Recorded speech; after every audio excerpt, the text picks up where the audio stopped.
penggerak yang kami hormati, Bapak Ibu Panitia, dan Bapak Ibu para narasumber yang lainnya yang sama-sama kami banggakan.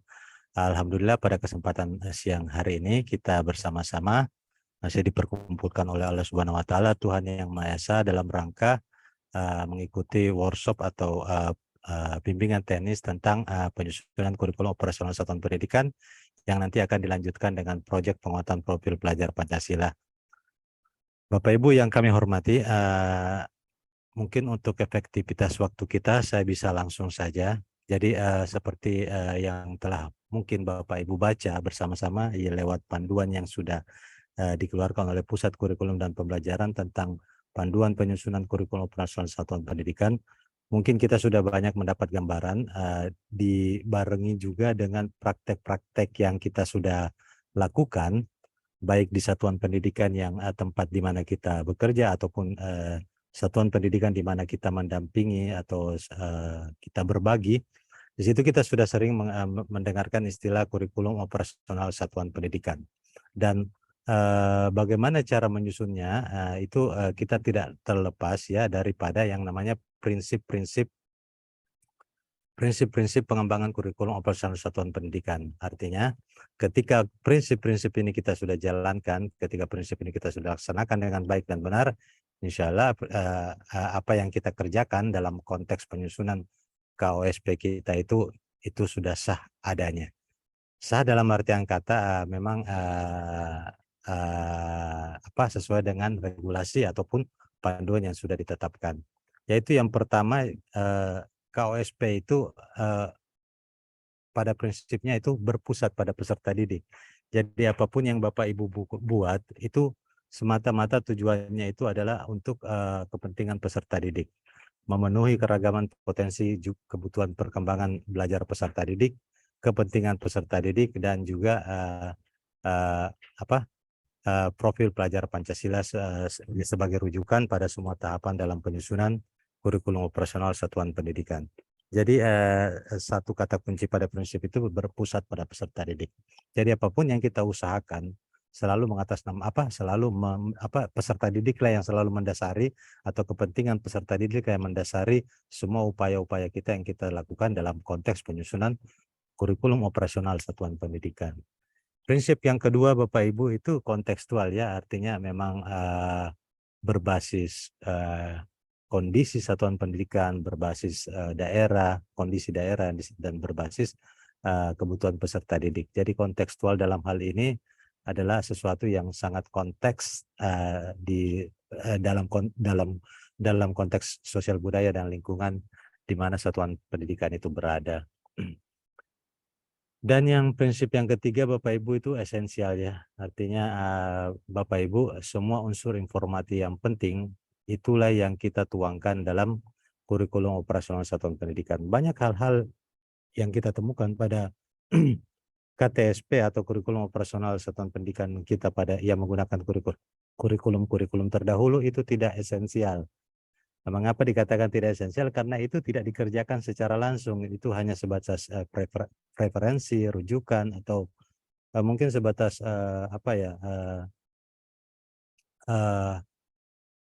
materi-materi yang sifatnya menambah ketebalan halaman saja, namun tidak digunakan atau tidak dalam artian kata dilaksanakan secara operasional. Misalnya mengambil tujuan-tujuan yang di luar tujuan satuan pendidikan, misalnya tujuan daerah, tujuan rencana pembangunan daerah, dan masih banyak lagi yang diambil dari sumber-sumber lain yang pada dasarnya tidak perlu. Misalnya standar 8 standar semua dimasukkan dalam KOSP. Bukan berarti itu tidak perlu, tapi karena dia tidak operasional, mungkin dia bisa dikutip saja atau dijadikan semacam referensi atau preferensi seperti itu Bapak Ibu. Jadi yang kita masukkan yang esensial adalah hal-hal yang betul-betul dilaksanakan di satuan pendidikan. Seperti misalnya visi dan misi, apakah itu esensial atau enggak, misalnya seperti itu. Dan yang keempat pada prinsipnya itu akuntabel ya, artinya dapat dipertanggungjawabkan. Dalam konteks beberapa KOSP atau KTSP yang kami temukan pada beberapa tahun yang lalu, itu kami kadang menemukan ada dua jenis KTSP atau jenis KOSP. Ada KOSP real dan ada KOSP bayangan. Yang mana KOSP real ini betul-betul apa yang menjadi data atau berbasis data di sekolah itu. Namun KOSP yang bayangan ini bukan berbasis data, tapi dia lebih kepada berbasis sesuatu yang diimprovisasi seperti itu. Karena kepentingan apa? Biasanya karena kepentingan asesor misalnya, itu kebanyakannya. Jadi misalnya komputernya cuma ada 20, tapi karena pengen akreditasinya naik, akreditasinya tinggi, kita kasihlah 100. Gurunya mungkin cuma ada berapa, ditulis berapa, seperti itu. Jadi tidak berbasis data dan tidak aktual. Nah, akuntabel dalam hal ini adalah apa yang kita miliki, apa yang kita kerjakan, apa yang menjadi dasar kita berpikir dan bertindak di satuan pendidikan, itulah yang kita tuliskan sebagai sesuatu yang terukur. Yang kelima, Bapak Ibu, kita melibatkan berbagai pemangku kepentingannya. Dalam hal ini, Bapak Ibu ketika menyusun KOSP, setelah misalnya kepala sekolah ingin berencana untuk merevisi atau meninjau kembali KOSP atau menyusun ulang kembali KOSP-nya, Ibu kepala sekolah itu bisa melibatkan beberapa pemangku kepentingan. Misalnya selain panitia yang dibentuk satuan pendidikan dan terdiri dari kepala sekolah, wakakur, dan beberapa guru serta siswa, juga dapat melibatkan komite satuan pendidikan, orang tua, organisasi-organisasi berbagai sentra. Khusus untuk SMK mungkin melibatkan sentra industri dan dunia kerja. Dan mungkin kalau perlu semacam orang-orang yang menjadi pemuka-pemuka adat di lingkungan satuan pendidikan juga kita dapat ikut sertakan. Itu yang menjadi prinsip kelima. Artinya KOSP ini bukan menjadi sesuatu yang sifatnya eksklusif ya. Artinya bisa semua orang dapat kita undang, yang jelas dia memiliki memiliki kepentingan atau menjadi pemangku kepentingan di dalam satuan pendidikan kita. Jadi semua itu, kelima prinsip ini adalah prinsip-prinsip dasar kita dalam menyusun KOSP. Jadi ketika ada salah satu yang bertangan dari prinsip ini, berarti KOSP kita mungkin belum atau masih kurang benar ya, seperti itu Bapak Ibu. Baik Bapak Ibu, kita sekarang akan membahas tentang langkah-langkah penyusunan kurikulum operasional. Yang tampil di slide Bapak Ibu adalah itu langkah-langkah bagi satuan pendidikan yang belum pernah menyusun sama sekali ya. Tapi ini kan kayaknya agak impossible ya.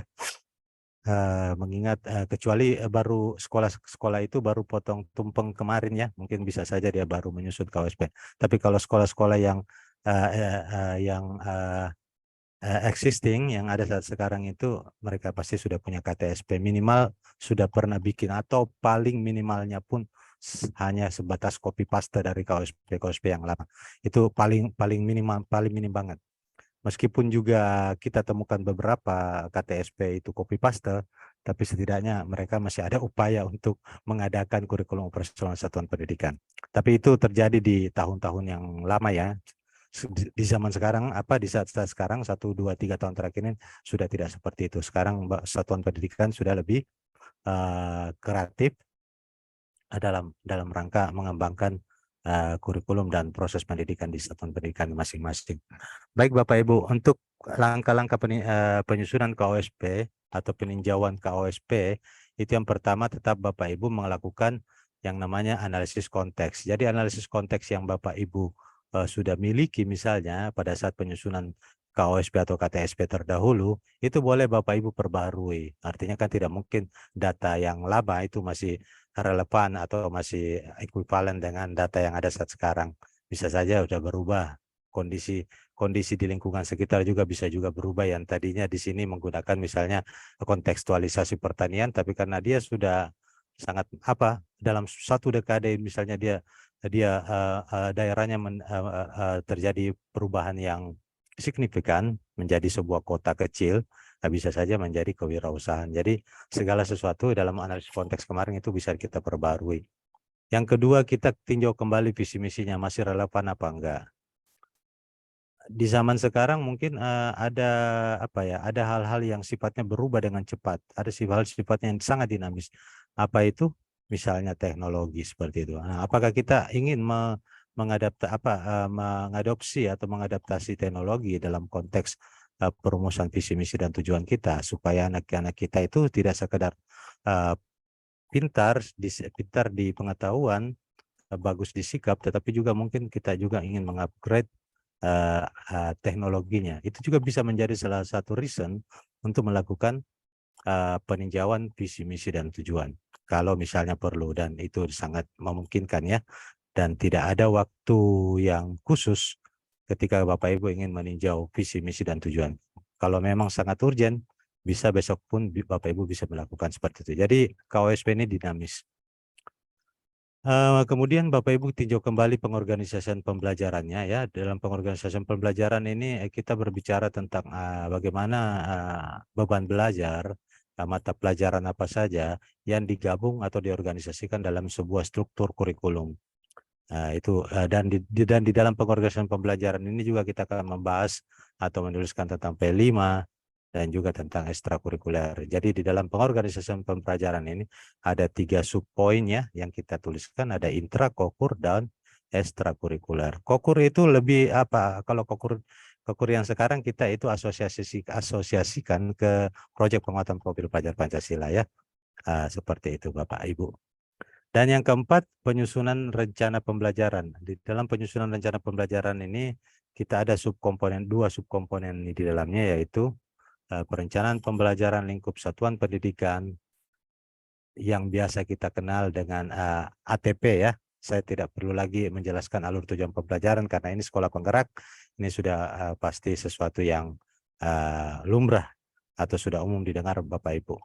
Yang isinya adalah alur tujuan pembelajaran dan rencana pelaksanaan pembelajaran untuk lingkup kelas yang kita sebut sebagai RPP atau modul ajar. Jadi isinya cuma 2 itu. Dan dalam penyusunannya, Bapak Ibu, dalam konteks batang tubuh KOSP-nya itu kita hanya dituntut menyajikan 1 contoh saja. 1 contoh, dan sisanya ATP dan RPP modul ajar lainnya boleh kita masukkan di lampiran. Seperti itu. Dan yang terakhir ini adalah pendampingan, evaluasi, dan pengembangan profesional. Khusus untuk komponen yang kelima, ini atau langkah yang kelima, sebenarnya ini bukan hierarki Bapak Ibu ya. Kami hanya menyusunnya menggunakan nomor agar memudahkan saja, tetapi ini bukan hierarki. Jadi jangan disalahartikan ini sebuah sistematika yang wajib. Bab 1 harus karakteristik satuan pendidikan, bab 2 harus visi misi, enggak.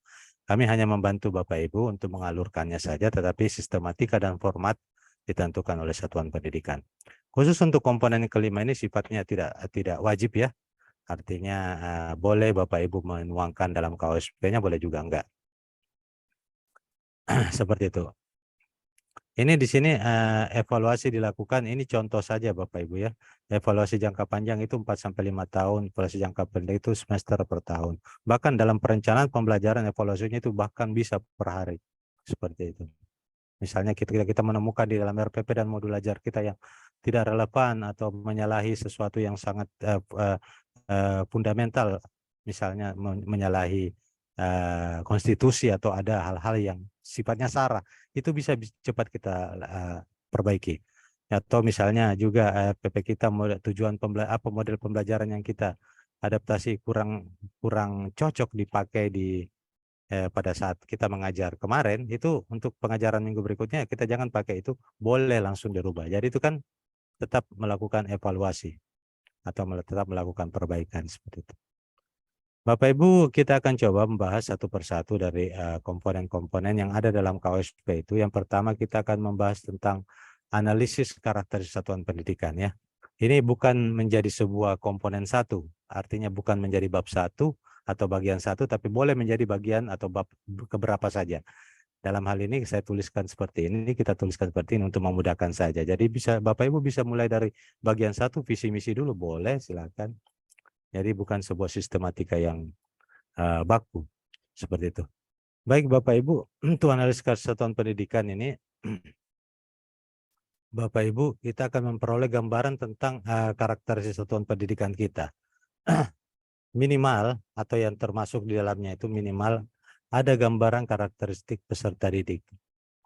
Ada gambaran karakteristik tendik dan tenaga kependidikan, dan ada gambaran karakteristik tentang lingkungan budaya satuan pendidikan, termasuk dalamnya sosial, ekonomi, dan budaya. Untuk SMK mungkin termasuk karakteristik lingkup program kaliannya, ya.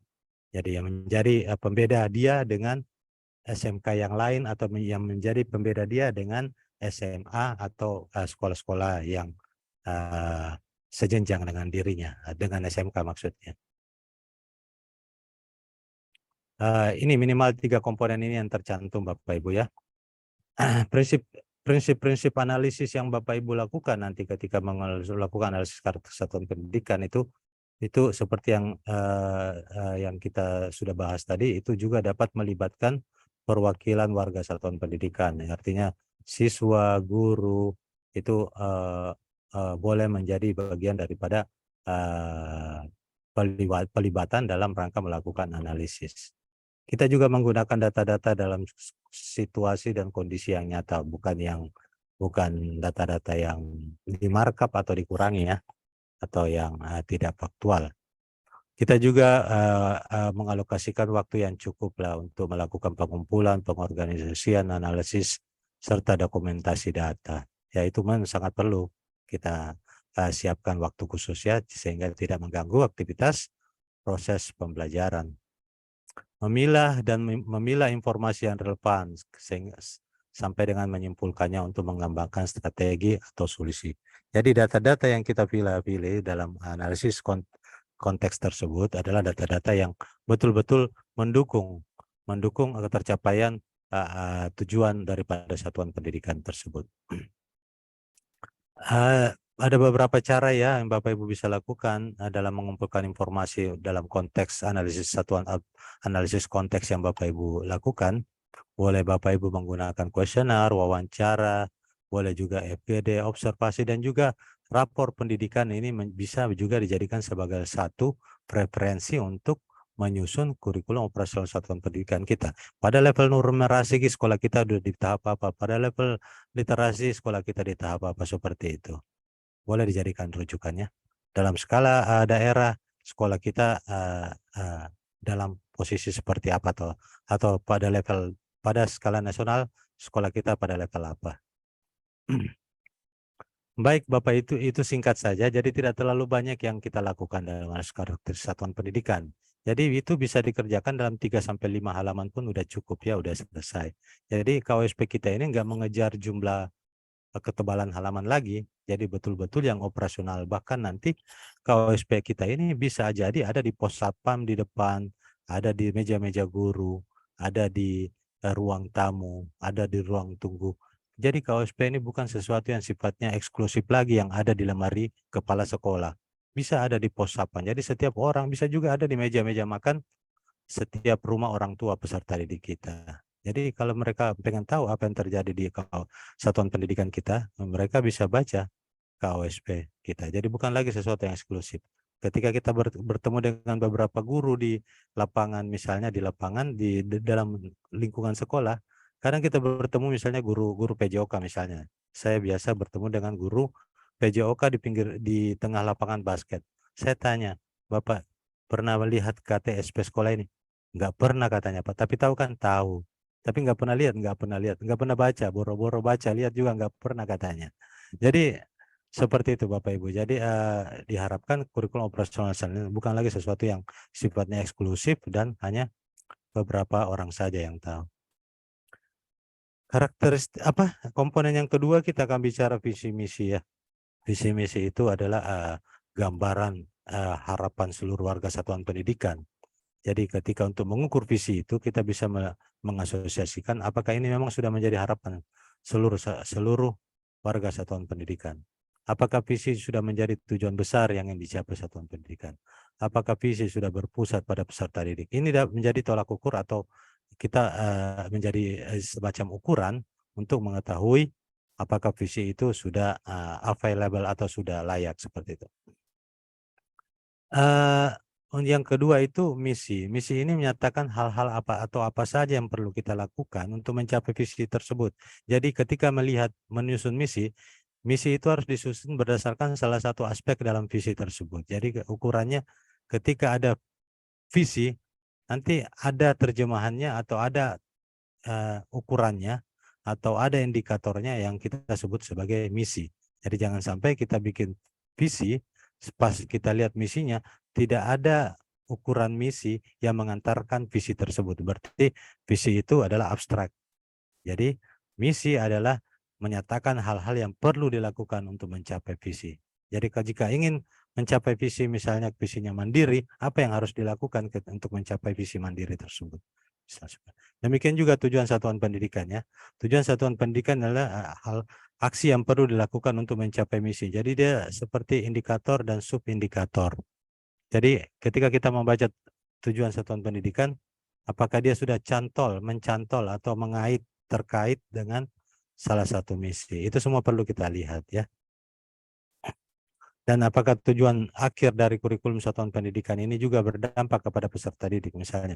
Tujuan satuan pendidiknya itu misalnya salah satunya itu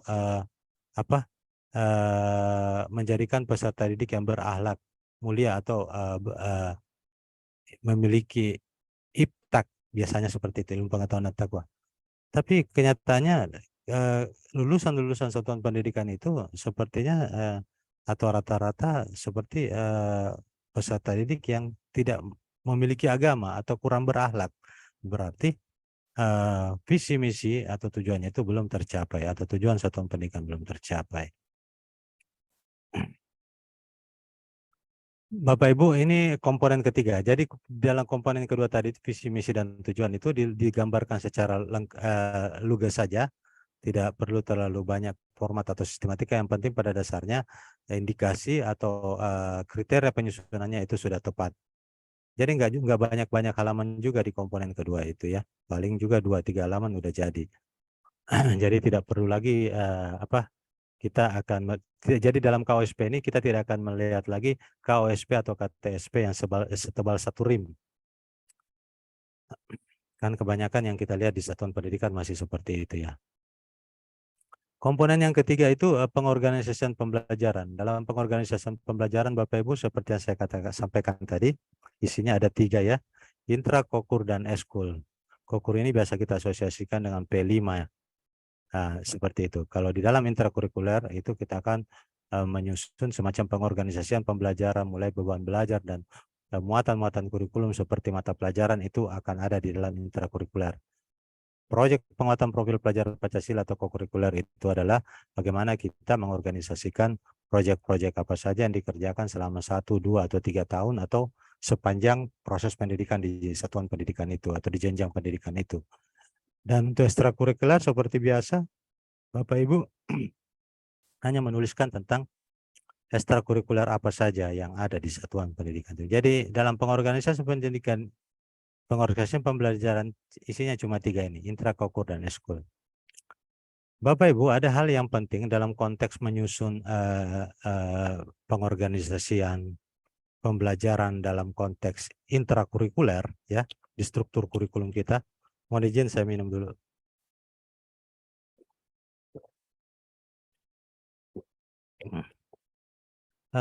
Dalam konteks penyusunan intrakurikulum atau menyusun struktur kurikulum, kita mengetahui bahwasanya dalam menyusun pengorganisasian pembelajaran itu related to pendekatan pembelajaran. Jadi struktur kurikulum yang kita bikin atau kita bangun atau kita susun itu perlu kita pahami terlebih dahulu apakah pendekatan pembelajaran yang kita lakukan itu relevan dengan struktur kurikulum yang kita buat ya. Jadi kalau misalnya yang ada saat sekarang di SMP atau SMA saat ini yang umumnya biasanya menggunakan pendekatan apa Bapak Ibu? Pendekatan pembelajaran apa? Biasanya kan kita menggunakan pendekatan pembelajaran pendekatan mata pelajaran ya, yang mana dalam struktur kurikulum pendekatan mata pelajaran itu berisi tentang pengorganisasian muatan kurikulum dan alokasi waktu. Itu saja. Jadi struktur kurikulumnya sebelah kiri adalah mata pelajaran, sebelah kanan adalah alokasi waktu atau beban belajarnya. Itu pendekatan mata pelajaran. Ada juga yang kita sebut dengan pendekatan tematik Bapak Ibu ya. Struktur kurikulum atau pengorganisasian pembelajaran dengan menggunakan pendekatan tematik. Ini biasa dilakukan dilaksanakan di SD. Biasanya struktur kurikulum di SD itu menggunakan pendekatan tematik ya, ketika beberapa mata pelajaran digabung menjadi tema-tema yang variatif seperti itu. Nah, ini biasanya struktur kurikulum yang ada di SD. Dan yang ketiga ada pendekatan secara terintegrasi Bapak Ibu.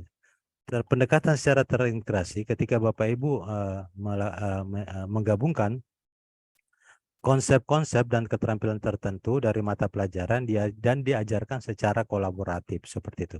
Misalnya IPA dan IPS diajarkan secara terintegrasi. Boleh seperti itu. Artinya pendekatan pembelajarannya adalah pendekatan secara terintegrasi. Jadi di struktur kurikulumnya nanti akan dibuat IPA dan IPS dilakukan secara terintegrasi. Seperti itu misalnya. Atau PJOK dan seni misalnya dilakukan secara terintegrasi. Ini biasanya dilakukan di pendidikan kesetaraan ya, biasanya karena mereka ingin melakukan peserta didiknya kan tidak rata-rata yang bekerja atau usia-usia di atas usia sekolah, itu biasa sedikit waktu, sehingga dilakukanlah salah satu pendekatan seperti pendekatan secara terintegrasi ini. Yang keempat, pendekatan secara berganti atau sistem blok. Ini biasa kita dilakukan di SMK ya Bapak Ibu ya. SMK biasa menggunakan struktur kurikulum dengan pendekatan sistem blok. Seperti itu.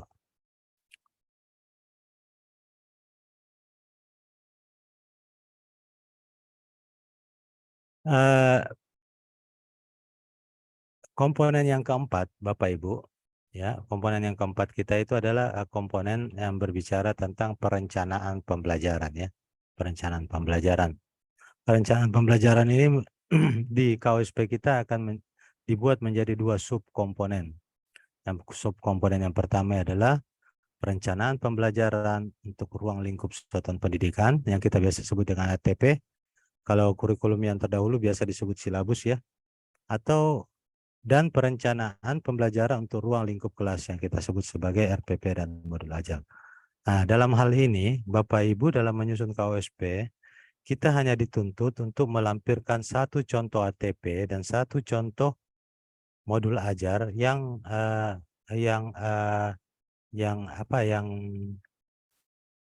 sama, kalau bisa yang sama sih, artinya yang koheren. Misalnya ATP-nya matematika, sebaiknya modul ajar atau contoh modul ajar ditampilkan juga sebaiknya matematika, sehingga kita dapat melihat gradasi dari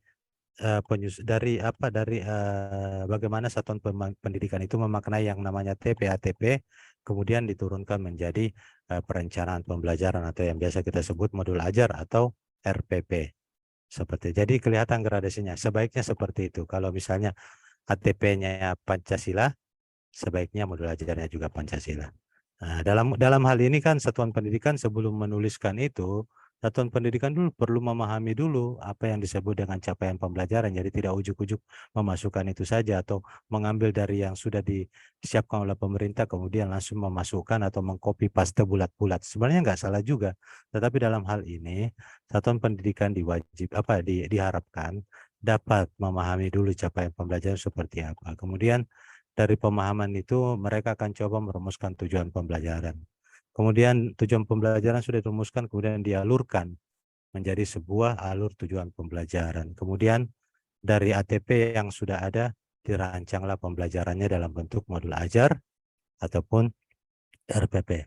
Ini adalah sebuah proses yang sebaiknya semestinya dilakukan oleh satuan pendidikan. Jadi tidak sekedar karena tuntutannya, satu contoh saja di bab 4 nih.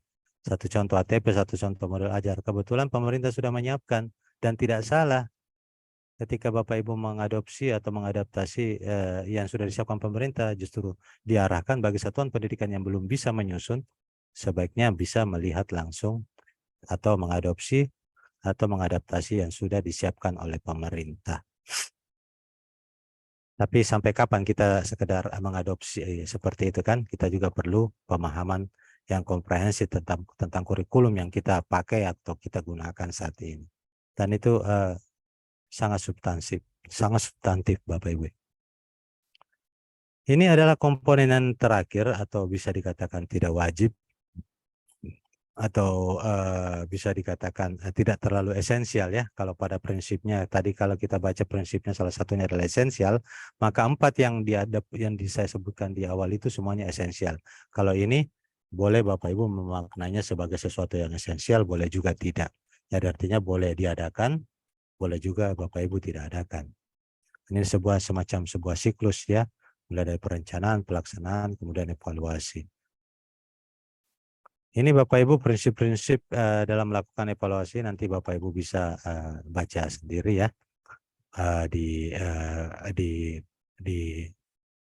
panduan ataupun di PPT ini nanti. Ini sekedar tambahan saja Bapak Ibu, ketika selesai kita tadi membahas tentang evaluasi, pendampingan dan pengembangan profesional, maka sudah selesai pula KOSP yang kita susun. Jadi sangat sederhana Bapak Ibu. Sangat sederhana penyusunannya. Jadi semua data-data itu sebenarnya sudah ada di satuan pendidikan, sudah ada di KTSP yang lama. Tinggal kita meramunya saja, membuat dia semakin operasional. Nah, jadi yang namanya perda-perda segala macam dimasukkan sampai menebal-nebalkan satu KOSP kita itu tidak perlu lagi kita lakukan.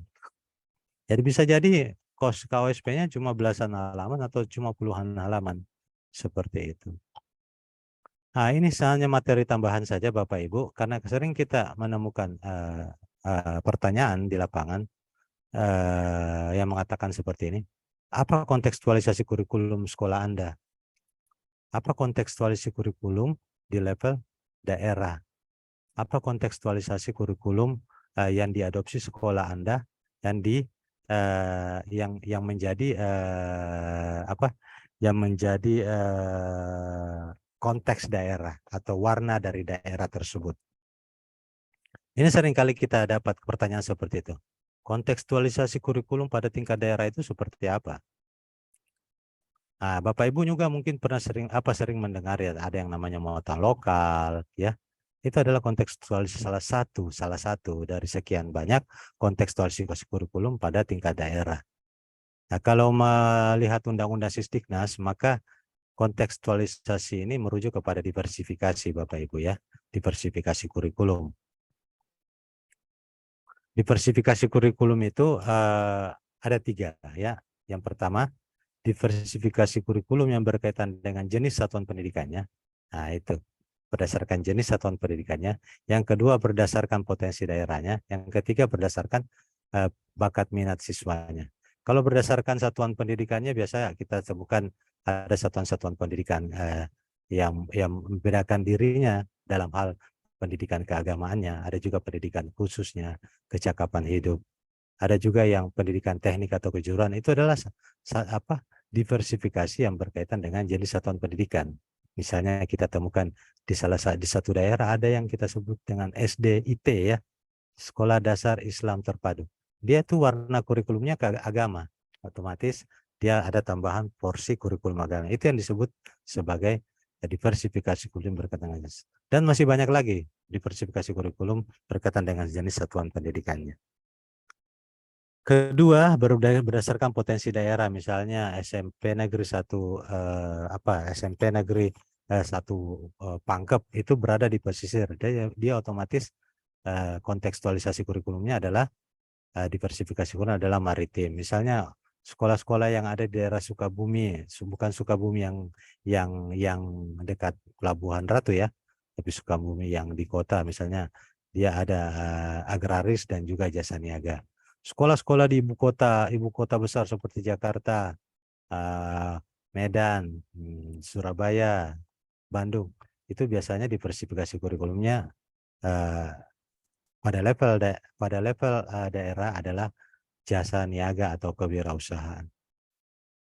Yang ketiga itu diversifikasi berdasarkan bakat minat dan kemampuan siswa. Jadi satuan pendidikan merancang diversifikasinya berdasarkan karakteristik peserta didiknya. Ternyata di daerah sini, di sekolah ini banyak menghasilkan atlet-atlet. Jadi sekolah membuat diversifikasi kurikulumnya mengarus utamakan juga pendidikan keolahragaan.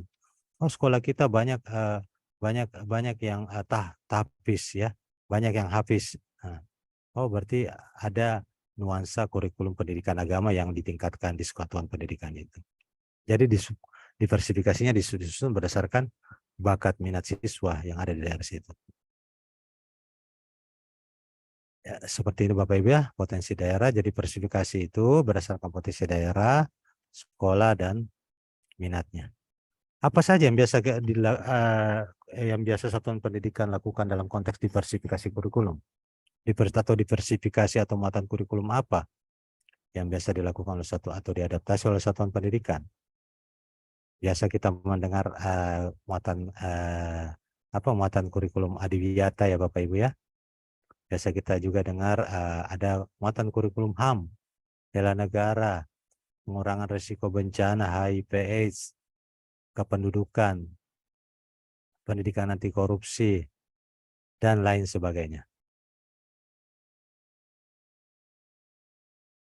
Pendidikan karakter itu termasuk adalah diversifikasi kurikulum. Apalagi kemaritiman, ekonomi kreatif, banyak. Jadi diversifikasi kurikulum itu adalah muatan-muatan tambahan, muatan-muatan kurikulum tambahan yang diadaptasi oleh satuan pendidikan dalam rangka memperkaya kurikulum satuan pendidikan tersebut. Pendidikan kewirausahaan biasanya di kota-kota besar. Apalagi? Nah, Bapak Ibu kan sudah pada tahu ini ya. Di satuan pendidikan Bapak Ibu mengadopsi diversifikasi kurikulum apa? Atau mengadaptasi muatan kurikulum apa? Ada yang bahasa daerah. Iya, betul. Bahasa daerah juga termasuk diversifikasi. Model implementasinya. Jadi diversifikasi atau muatan kurikulum tersebut diintegrasikan ya, diimplementasikan di intra, kokur, eskul, dan pembiasaan dan pembudayaan ya. Dalam di KOSP, diversifikasinya itu bisa masuk di karakteristik sekolah ya. Bisa masuk di visi misi dan tujuan, bisa masuk di pengorganisasian, bisa masuk di perencanaan pembelajaran. Misalnya SMA Negeri 1 Kota Tegal mengadaptasi muatan kurikulum adiwiyata. Nah, itu bisa masuk di karakteristik sekolah. Ya, visi misinya karena dia juga sekolah adiwiyata, maka ada hal-hal yang berhubungan dengan sustainable development, ada yang berhubungan dengan lingkungan. Pengorganisasian pembelajarannya dia masuk di intra, masuk di kokur, bisa masuk di eskul. Perencanaan pembelajarannya dia masuk di RPP atau di modul ajar seperti itu. Ini contoh Bapak Ibu ya, contoh saja. Contoh desain KOSP untuk SMP, misalnya contoh saja Bapak Ibu ya. Nah, jadi kalau kita lihat yang kuning itu kami tidak bukan menjadi sesuatu yang kami arahkan, tetapi kalau memang satuan pendidikan perlu halaman pengesahan, perlu kata pengantar, silakan seperti itu ya. Ini yang menjadi bagiannya bagian pertama atau bab 1 atau chapter 1 ini biasanya kita tulis karakteristik satuan pendidikan. Ini sekali lagi Bapak Ibu seperti yang saya katakan tadi, ini bukanlah sebuah urutan ya, bukan sebuah sistematika. Boleh Bapak Ibu berimprovisasi. Ini hanya memudahkan kami saja, jadi kami susun seperti ini. Satuan pendidikan bagian pertama adalah karakteristik satuan pendidikan. Di dalamnya ada karakteristik peserta didik, pendidikan tenaga pendidikan, sosial ekonomi budaya. Ini komponen minimal. Ya, komponen minimal yang ada dalam karakter satu. Kalau misalnya saya Pak mau menambahkan kearifan lokal, boleh tambahkan poin D, kearifan lokal. Atau menambahkan muatan diversifikasi kurikulum, tambahkan poin D, diversifikasi kurikulum adiwiyata sebagai diversifikasi kurikulum di SMA Negeri 1. Boleh ditambahkan seperti itu. Tapi yang jelas 3 poinnya adalah komponen minimal. Bagian 2 ada visi misi dan tujuannya. Seperti yang kita tahu ada visi misi dan tujuan. Pengorganisasian pembelajaran ada intrakurikuler, ada kokurikuler, dan ada ekskul. Itu saja menjadi bagian di dalam pengorganisasian pembelajaran. Namun ini hal menjadi penting Bapak Ibu. Sebelum Bapak Ibu menyusun struktur kurikulumnya, satuan pendidikan terlebih dahulu itu menentukan pendekatan pembelajaran apa yang dipakai dalam rangka menyusun struktur kurikulumnya. Seperti yang saya jelaskan tadi, ada pendekatan mapel, tematik, integratif, atau sistem blok. Ini yang menandai proses pengorganisasian pembelajaran di satuan pendidikan Bapak Ibu. Yang keempat itu perencanaan pembelajaran, komponen minimalnya ada ruang lingkup satuan pendidikan, ya ada ruang lingkup kelas. Untuk ruang lingkup satuan pendidikan, Bapak Ibu, kita sebut sebagai ATP. Bapak Ibu hanya melampirkan satu ATP. Dan untuk ruang lingkup kelas, biasa kita sebut sebagai modul ajar atau RPP. Bapak Ibu juga diharapkan mencantumkan satu saja contoh. Jika Bapak Ibu belum dapat, ya dalam konteks bagian 4, jika Bapak Ibu belum dapat menyusun misalnya 7 ATP ataupun RPP, maka satuan pendidikan boleh mengadaptasi contoh modul ajar yang sudah disiapkan oleh pemerintah.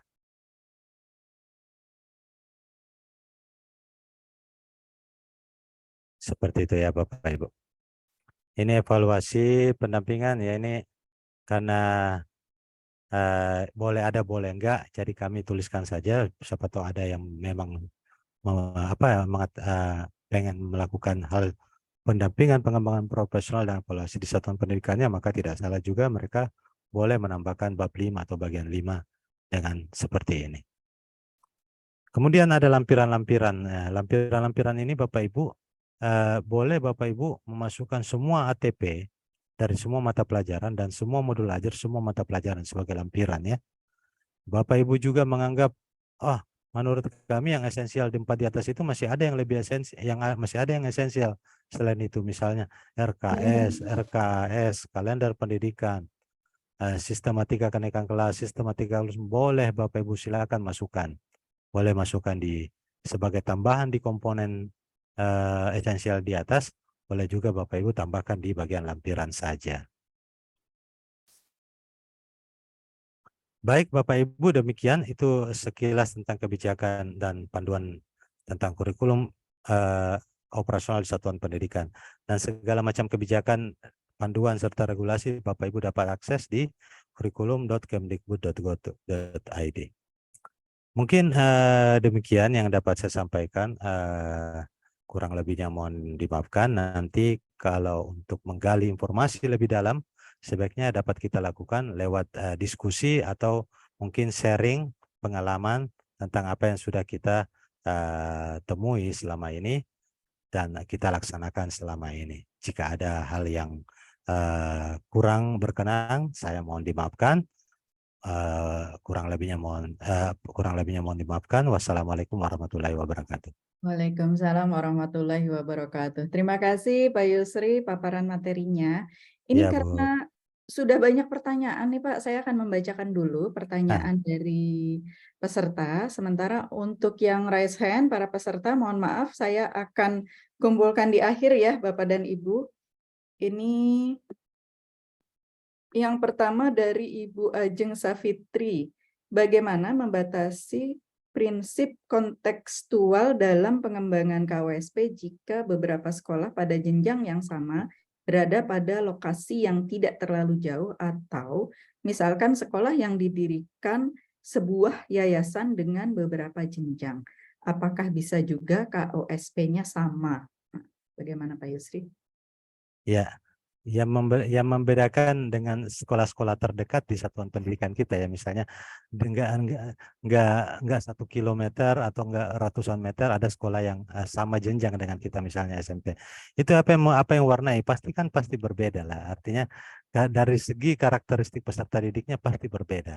Jadi yang paling pertama kan dari segi satuan pendidik tendik dan tenaga pendidikannya pasti berbeda. Mungkin ada sosial, ekonomi dan budaya yang beririsan, kan tidak salah juga kalau sama, ya nggak apa-apa kan, seperti itu. Nah, jadi karakteristik yang dimaksud dalam hal ini adalah karakteristik yang betul-betul yang melekat pada satuan pendidikan kita. Meskipun sekolah kita cuma jarak 100 meter, pasti ada yang membedakan. Tapi tidak jarang juga yang sama. Ya kalau sama kan tidak apa-apa juga, seperti itu. Ya misalnya di sekolah SMP yang sana itu muatan kurikulumnya karena dia SMP IT, dia muatan kurikulum nasional plus muatan kurikulum agama. Kita di sini SMP biasa, otomatis muatan kurikulum nasional saja. Jadi seperti itu. Jadi kalau memang yang membedakan karakteristiknya otomatis pasti berbeda ya. Tetapi tidak menutup kemungkinan juga pasti banyak, ada beberapa karakteristik yang sama ataupun beririsan. Jadi itu bukan sebuah permasalahan yang besar. Kalaupun sama nggak apa-apa, tidak masalah, nggak sama juga tidak apa-apa. Jadi jangan takut salah karena tidak sama ya Bapak Ibu. Oke. Jelas ya Ya. Ibu Ajeng. Jadi Jangan takut salah, kalaupun tidak sama, ada yang sama, ada yang tidak, ya sudah monggo saja, begitu ya Pak ya kira-kira? Betul, betul sekali. Itu karakteristik kita masing-masing kan memang Iya, berbeda, yang nggak boleh disama-samain kan. Kalau iya, memang ada sama nggak apa-apa juga, nah, tapi bukan totalis 100% sama gitu. iya betul ya Pak ya, meskipun sama-sama IT bisa pasti ada Hmm, perbedaannya, begitu ya ada. Pak? Oke, Mungkin yang IT sana mengembangkan habisnya. Kalau iya di betul, kita mengembangkan apanya misalnya. siap. Ya. Oke, next dari Melianton.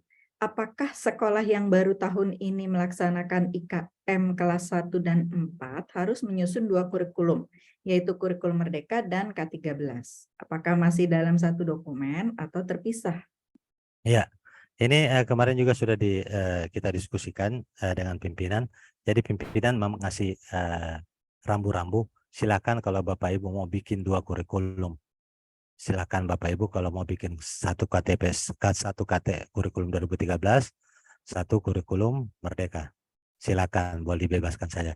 Tetapi kalau menurut persepsi saya atau perspektif saya yang biasa kami laksanakan ya, dan kami jadikan model, itu kami menggabungkannya dalam satu kurikulum operasional satuan pendidikan.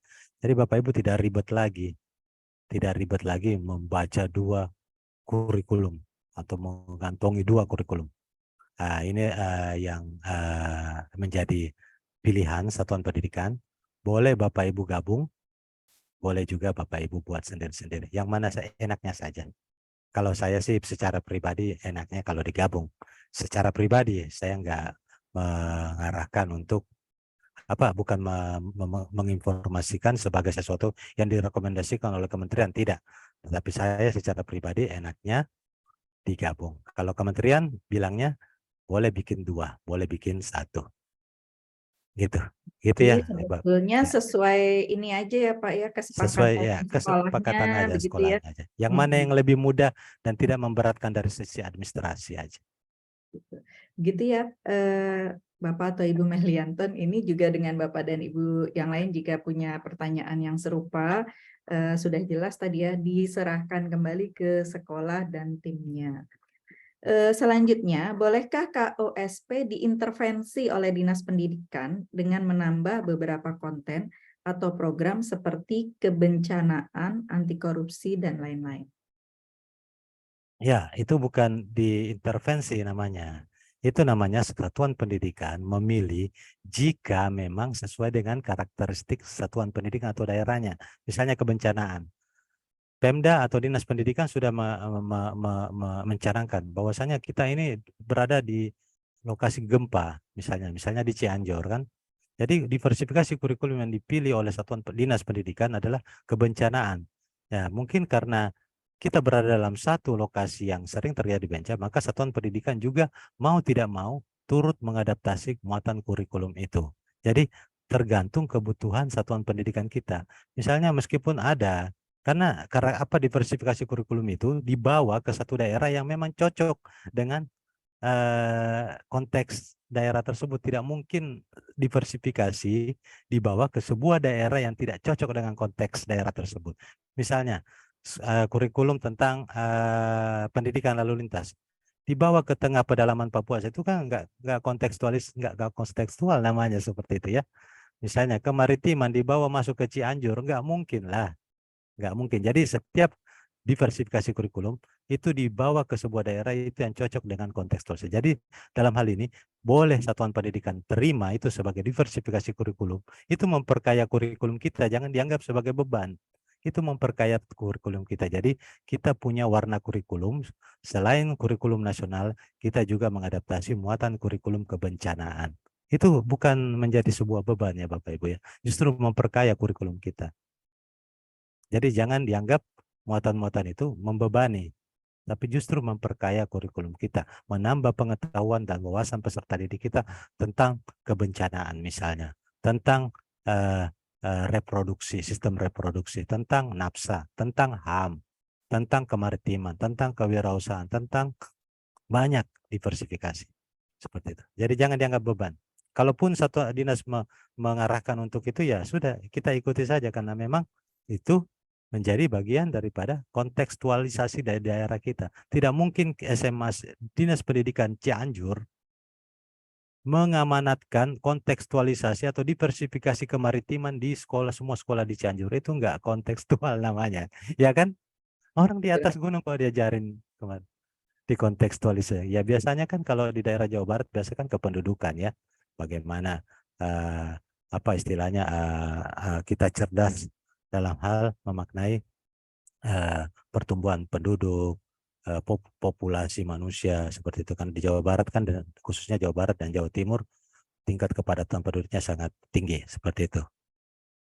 Misalnya Jadi kalau di Tegal, ya di Tegal itu kan dekat dengan pantai misalnya. Enggak salah kalau tahu dinas pendidikannya menawarkan kemaritiman seperti itu. Jadi anak-anak tidak sekedar tinggal di pantai, tapi dia tidak paham tentang makna kemaritiman yang ada di sekelilingnya.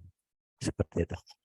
Jadi sebetulnya apa yang disarankan oleh dinas juga jangan langsung ditolak, dilihat Iya, dulu bahwa pasti mereka sudah melakukan analisa gitu ya Pak ya, bahwa mereka otomatis. menyarankan hal yang Ya, sebetulnya itu menambah pengetahuan, menambah menambah pengetahuan. wawasan gitu ya Pak ya. Hmm. Jadi jangan terbebani begitu ya Pak ya. Jangan terbang. Malah kita memperkaya kita karena kita dapat wawasan yang baru. Misalnya indikasi-indikasi di daerah ini tingkat ekstremisme atau teroris atau kekerasannya tinggi. Jadi dinas berpikir kita perlu muatan kurikulum untuk mencegah yang namanya tindakan ekstremisme atau kekerasan. Diambillah pencegahan berbasis kekerasan sebagai muatan tambahan kurikulum. Itu kan untuk memperkaya kita sebenarnya. Memberikan kita imun untuk kita kebal dari kondisi-kondisi yang terjadi di daerah kita saat ini misalnya seperti itu. Siap. Ya. Ini seperti itu ya jawabannya Bapak atau Ibu Nainggolan, ini juga dengan Bapak Ibu peserta yang lain. Berikutnya terkait untuk prinsip kelima Pak, melibatkan komite, satuan pendidikan dan berbagai pemangku kepentingan dalam mengembangkan KOSP. Contoh konkret peran mereka, terutama dalam proses memasukkan komponen-komponen KOSP dalam bentuk dokumen. Nah, contoh konkretnya seperti apa ya, Pak? Ya, mereka dilibatkan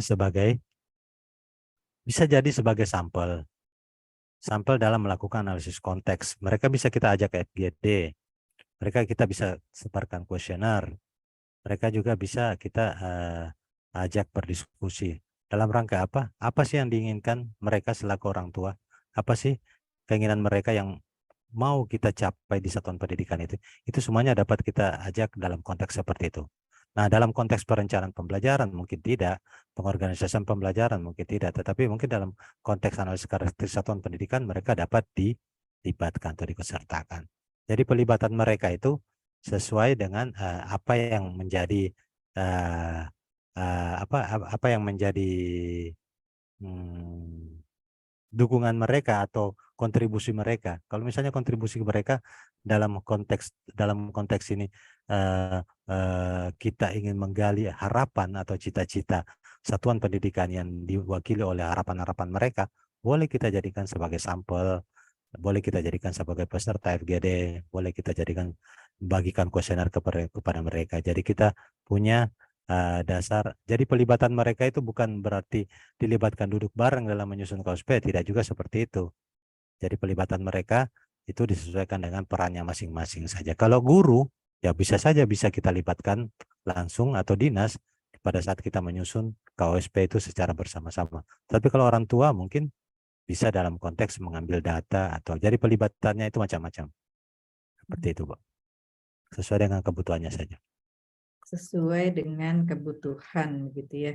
Jadi pelibatannya tadi sesuai dengan kebutuhan, diserahkan juga ke kebutuhan di satuan pendidikannya masing-masing. Nah, ini Pak terkait regulasi. Apakah ada regulasi yang mengatur terkait KOSP, Pak? Ya, untuk saat ini regulasi yang kita pakai itu masih bersifat panduan kurikulum operasional satuan pendidikan.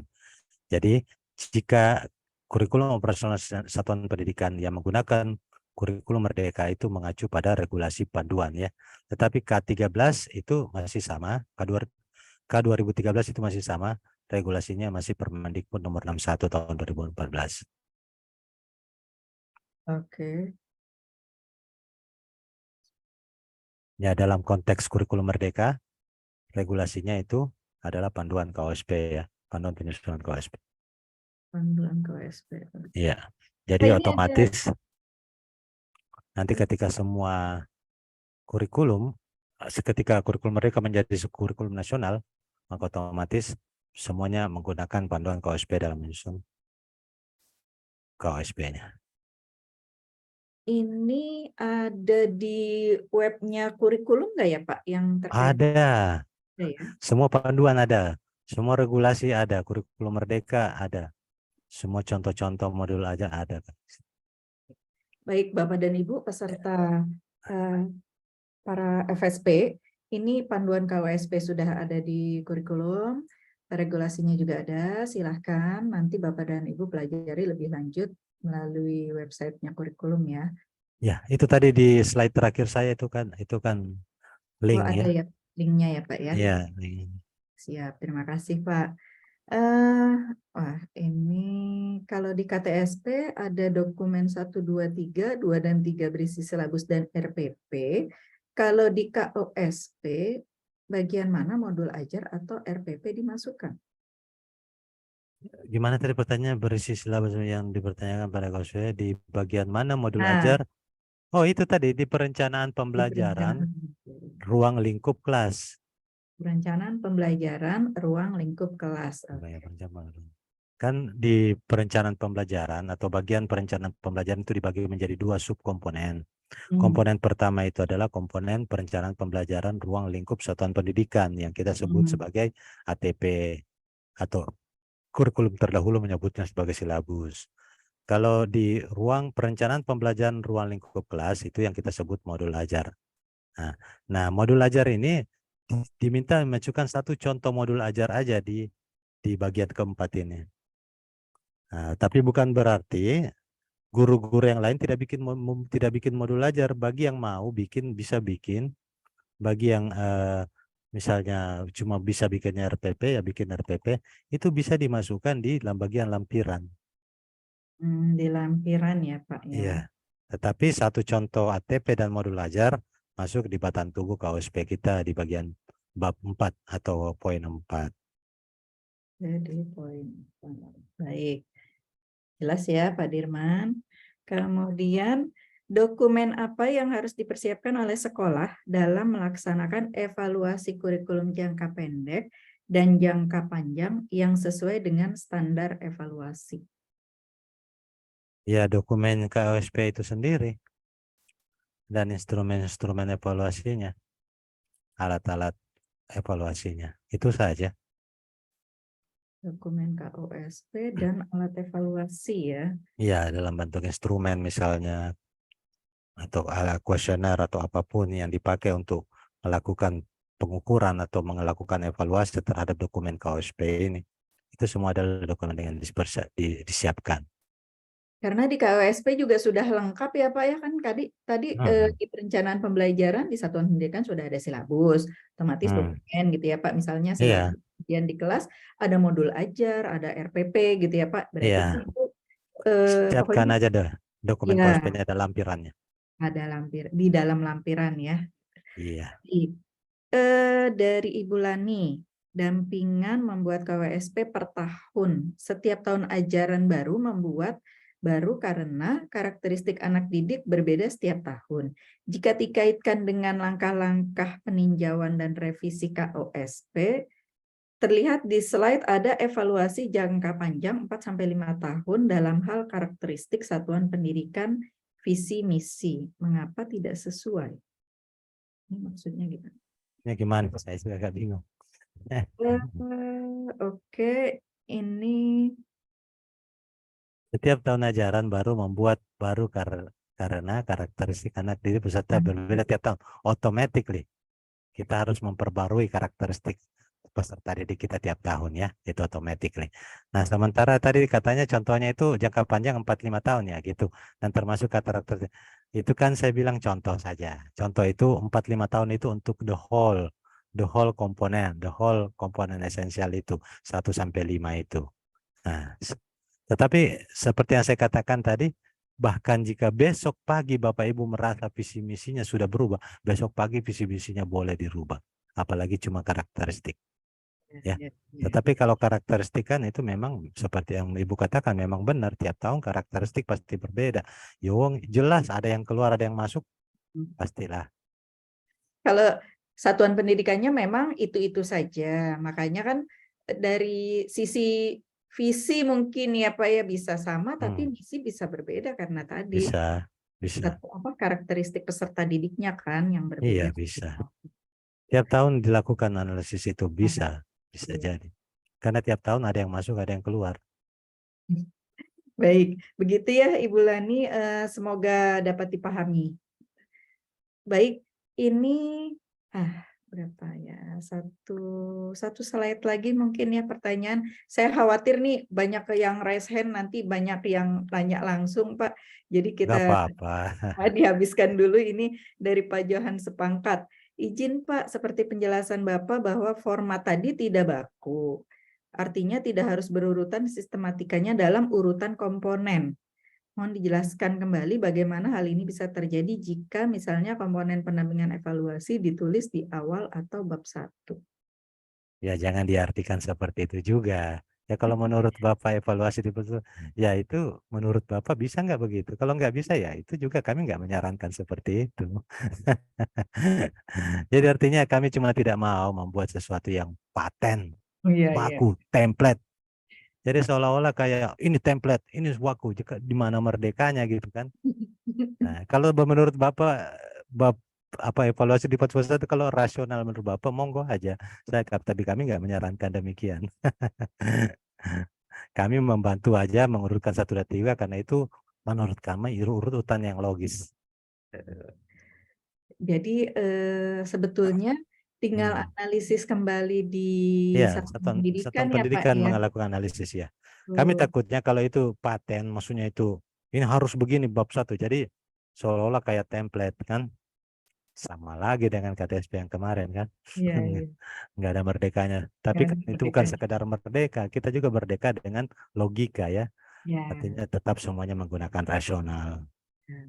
Jadi kalau misalkan di satuan pendidikan, oh iya nih udah sesuai kok dengan karakteristik satuan pendidikan kita, dengan karakteristik peserta didik kita, ya sudah kita pakai ini.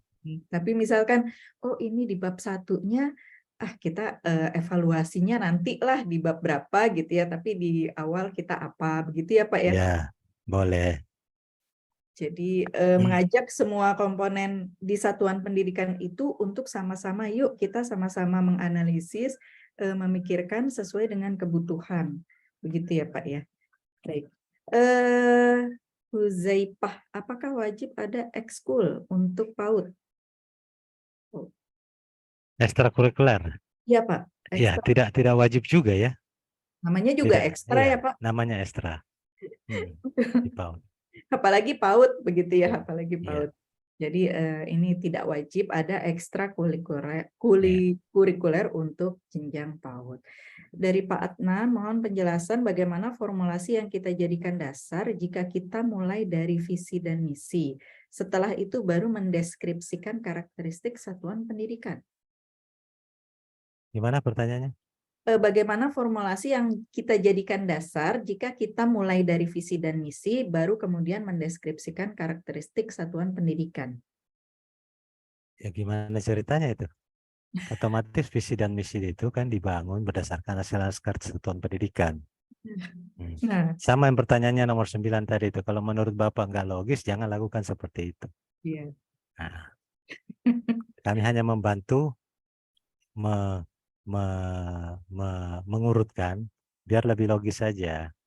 Tapi kami tidak mau patenkan itu sebagai sebuah template. Bab 1 harus karakteristik, harus, wajib. Itu template namanya. Tapi kalau menurut Bapak Ibu, visi misi dulu yang pertama tidak apa-apa. Tetapi yang Bapak Ibu lakukan sebenarnya adalah analisis karakteristik dulu. Itu cuma cara penulisan saja. Mungkin Tetapi ya gitu. tetap Bapak Ibu lakukan. Yang pertama adalah analisis karakter satuan pendidikan atau analisis konteks. Tetapi cara penulisannya bisa saja evaluasi atau visi misi dulu yang bab 1 hanya untuk bikin eye catching kan, Ya. bisa juga seperti itu. Langsung buka bab 1 visi misi sekolah, bisa juga, nggak salah. Tetapi Atau bisa secara jadi penulisannya aja. bisa jadi seperti ini Pak, kalau sekolah swasta gitu ya Pak ya, Mm-mm. yayasannya sudah mencanangkan ini visi misi pendidikan, yayasan pendidikan kita ini gitu ya. Baru Iya, kemudian dikembangkan, oh berarti satuan pendidikannya harus mengacu ke visi misi itu gitu. Itu iya, bisa-bisa mungkin saja saja. kan ya Pak ya? Nah, cuma ada yang namanya urutan melaksanakan sesuatu dan ada yang namanya urutan penulisan. Kalau urutan melaksanakan ya sebaiknya analisis karakter Analisis satuan pendidikan dulu. dulu, karena berdasarkan analisis konteks itu maka semuanya itu akan terjawab. Tetapi kalau dalam urutan penulisan boleh saja Bapak Ibu tulis dulu visi, biar lebih keren nggak apa-apa sebagai bab 1 kan. Jadi jangan takut salah karena takut tidak sama. Oke, begitu ya Pak. Ya, Adnan, yang jelas penting ya. Jadi prinsipnya kita laksanakan seperti itu. ya, apa alur prosesnya gitu, mulainya dari analisis karakteristik, tapi ketika menuliskan boleh visi misi didahulukan begitu ya Pak ya. Boleh banget Didahulukan lebih secara dulu urutan. begitu. Nah, tapi ada namanya urutan pelaksanaan kan. Urutan Nah, pelaksanaan sebaiknya ke analisis konteks dulu. oke, siap. Baik, ini satu lagi dari Bu Sri Rahayu. Mata pelajaran mulok aturannya harus ada aturan daerah yang mengatur. Kalau belum ada aturan daerahnya, bagaimana? Oh, maksudnya kalau untuk mulok, muatan lokal harus ada kebijakan dari daerahnya dulu untuk mengatur itu. Tapi jika dari daerahnya belum memiliki peraturan atau kebijakan, bolehkah mengajarkan mulok lain atau berdasarkan kebutuhan sekolah? Ya kalau pertanyaannya boleh ya boleh-boleh saja ya. Karena kan Ya, segala ya. keputusannya di satuan pendidikan. Ya, betul Jadi Pak ya. kalau ada yang sudah berbasis regulasi, Perda, Pergub, Perbub misalnya, ya dilaksanakanlah. Nah, mungkin ada juga daerah yang belum punya Perda, Perbub yang mendasari mulok tersebut. Dilaksanakan juga nggak apa-apa. Yang penting Bapak Ibu dapat mengorganisasikan waktunya, mengorganisasikan materinya, mengorganisasikan siapa yang akan mengajar, sehingga tidak terjadi tabrakan atau dismiss alokasi waktu dan muatan kurikulum di dalam pengorganisasian pembelajarannya. Ya, misalnya ditempatkan muatan lokalnya itu di jam terakhir, atau mungkin di satu hari tertentu, atau mungkin diintegrasikan aja, atau mungkin di apa dijadikan pembiasan-pembiasan saja, boleh-boleh saja. Jadi dikembalikan lagi ke satuan pendidikan ya Satuan Pak. pendidikannya yang punya Satuan keputusan. Ya, pendidikan, gitu. Jadi kalau bagus kalau oh ya butuhnya tadi misalkan di wilayah satuan pendidikan di wilayah pantai begitu ya, muloknya ada kaitannya dengan kemaritiman kemaritiman. begitu. Ya, boleh. Even meskipun meskipun daerahnya belum punya perda, belum punya peraturan, tapi oh butuh nih gitu ya sudah monggo saja gitu ya Pak. Yang Boleh, boleh, penting Bu. Mm-mm. apa panduan pelaksanaannya itu jelas gitu ya Pak ya. Seperti Boleh banget. baik. Baik Pak Yusri,